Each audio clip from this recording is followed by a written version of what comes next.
हर किसी के अपनी जरूरत के अनुसार गोल्स या लक्ष्य होते हैं। लक्ष्य बनाना तो आसान होता है, लेकिन उस तक पहुंचना या उस लक्ष्य को प्राप्त कर लेना आसान नहीं होता। कुछ लोग होते हैं जो अपने गोल्स को पाने के लिए दिन रात मेहनत करते हैं, और कुछ होते हैं जो एक कॉपी में अपने गोल्स लिखते हैं और फिर भूल जाते हैं। पहली बात तो साफ है कि किसी भी लक्ष्य को प्राप्त करने के लिए मेहनत करना बहुत जरूरी है, और बाकी की जरूरी बातें अब आप इस कहानी के जरिए समझेंगे। ये बात उस समय की है जब भगवान बुद्ध ज्ञान की प्राप्ति कर लेने के बाद जगह जगह जाकर प्रवचन दिया करते थे। वो हर गांव में जाकर अपने ज्ञान का प्रसार करते। उनकी बातें हर किसी के जीवन को एक नया मोड़ देती थी। उन सब के बीच एक ऐसा व्यक्ति था जो गौतम बुद्ध के ज्ञान से बहुत ज्यादा प्रभावित था।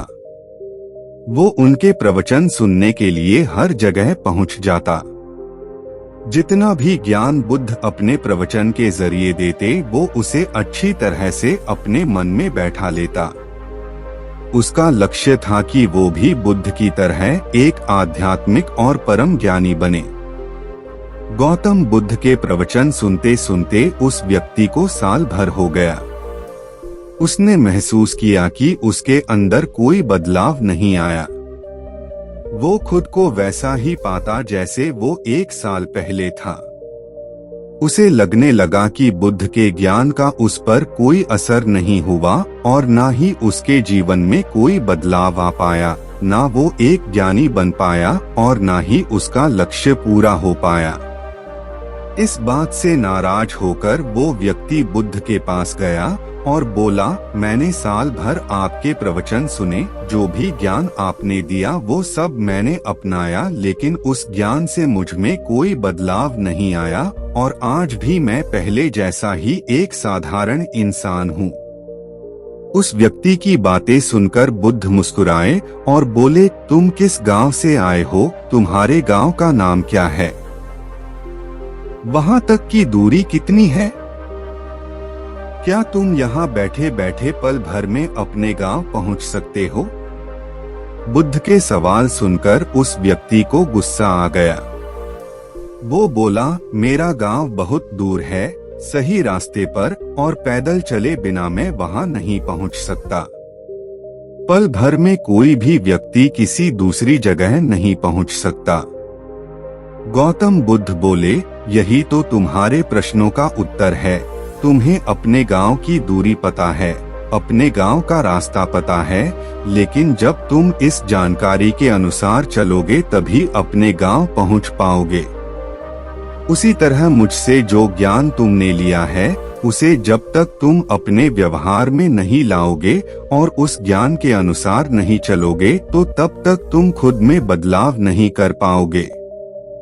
जितना जरूरी लक्ष्य की जानकारी होना है, उतना ही जरूरी है उस लक्ष्य को पाने के रास्तों का पता होना। ज्ञान भी तभी काम आएगा जब तुम उस पर अमल करोगे।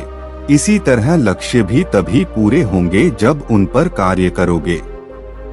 इस कहानी को पढ़कर ये बात तो आप समझ ही गए होंगे कि कोई भी लक्ष्य बनाने से पूरा नहीं होते, बल्कि उन पर कार्य करने से वो पूरे होते हैं। हम लोग लक्ष्य तो बना लेते हैं, लेकिन उनके अनुसार काम नहीं करते, और फिर वो लक्ष्य कभी पूरे ही नहीं होते। जब भी आप कोई गोल बनाएं, तो उसे पूरा करने के लिए प्रॉपर प्लानिंग करें। मन में ये विचार ना लाएं कि कल कर लूंगा या ये गोल तो मैं ऐसे ही अचीव कर लूंगा। किसी भी गोल को अचीव करने के लिए एक प्लान होना बहुत जरूरी है। जिस तरह बिना सही नक्शे के एक अच्छा घर नहीं बन सकता, उसी तरह बिना प्लानिंग के गोल अचीव नहीं हो सकता। अपने लक्ष्य की जानकारी हर किसी को होती है, लेकिन उस जानकारी पर हर कोई काम नहीं कर पाता। आपने भी जिंदगी में बहुत गोल्स बनाए होंगे, लेकिन उन्हें पूरा करने के लिए कभी कोई प्लान नहीं बनाया होगा, और वो गोल आज भी अधूरे ही होंगे। ये कहानी एक सबक है कि लक्ष्य बनाओ तो उसे पूरा करने का एक प्लान जरूर बना, तभी वो लक्ष्य पूरा होगा। तो दोस्तों, कैसी लगी ये कहानी कमेंट्स सेक्शन में जरूर बताना, और अच्छी लगी तो चैनल को सब्सक्राइब करना और बेल आइकॉन को जरूर प्रेस करना। तो मिलते हैं अगली कहानी में, तब तक के लिए अपना ख्याल रखना। धन्यवाद। नमो बुद्धाय।